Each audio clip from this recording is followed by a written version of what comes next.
क्या आप जानते हैं कि दक्ष की पत्नी गर्भवती कैसे हुई? या दक्ष की पत्नी के गर्भवती होने पर सम्मान समारोह में वहां पर कौन कौन आए थे और उसके बाद क्या हुआ? शिव पुराण के 8वें अध्याय में हमने जाना कि दक्ष की घोर तपस्या से प्रसन्न होकर माँ जगदम्बा ने उन्हें यह वरदान दिया था कि वह दक्ष की पुत्री के रूप में जन्म लेंगी। तो उसी वरदान के कारण दक्ष की पत्नी गर्भवती हुई और तब उन्होंने इसको बहुत धूमधाम से मनाया, जहाँ सभी देवता उपस्थित हुए। तो चलिए आज के 9वें अध्याय को शुरू करते हैं और जानते हैं कि आखिर कैसे उत्सव को मनाया गया और आगे क्या हुआ। 9वां अध्याय को शुरू करने से पहले अगर आप भी शिव भक्त हैं तो अपनी हाजिरी एक बार कमेंट बॉक्स में हर हर महादेव और ओम नमः शिवाय के जयकारे के साथ ज़रूर लगाएं, ताकि आपको शिव जी की प्राप्ति हो सके। तो चलिए 9वां अध्याय शुरू करते हैं। ब्रह्मा जी ने कहा, हे नारद, जब दक्ष की पत्नी गर्भवती हुई उस समय बहुत धूमधाम से उत्सव मनाया गया।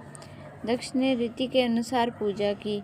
मैंने तथा विष्णु ने भी उस उत्सव में सम्मिलित होकर दक्ष की पत्नी की सेवा एवं स्तुति करने के पश्चात दक्ष की प्रशंसा की।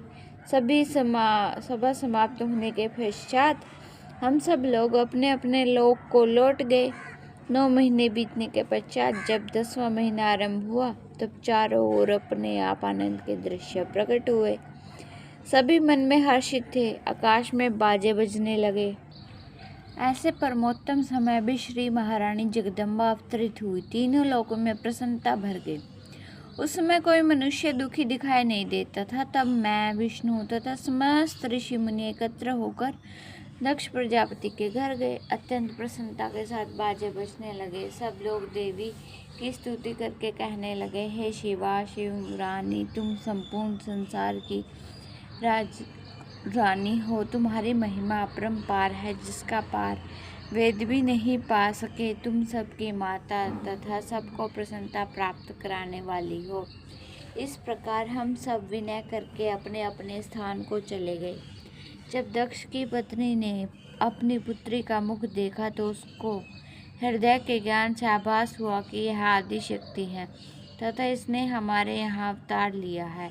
माता उस कन्या का द्वितीय सौंदर्य देखकर पहचान गई। तब उस देवी ने अपनी माता को अष्टभुजा, महातेजस्वी, मेघ सदृश, श्याम वर्ण, नख झलकते हुए अंग, अत्यंत सुडौल, परम सुंदरी, सब प्रकार के आभूषणों तथा वस्त्रों से सुशोभित तथा कानों में कुंडल, हाथों में कंकण, कंठ में हार, माथे पर बिंदी से सज्जित शशि मुख का दर्शन दिया।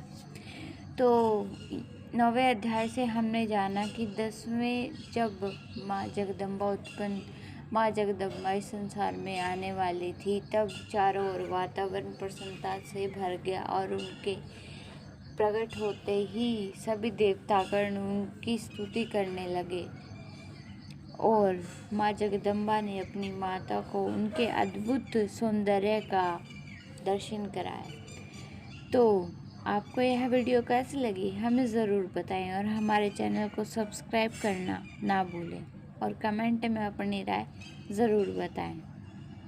धन्यवाद।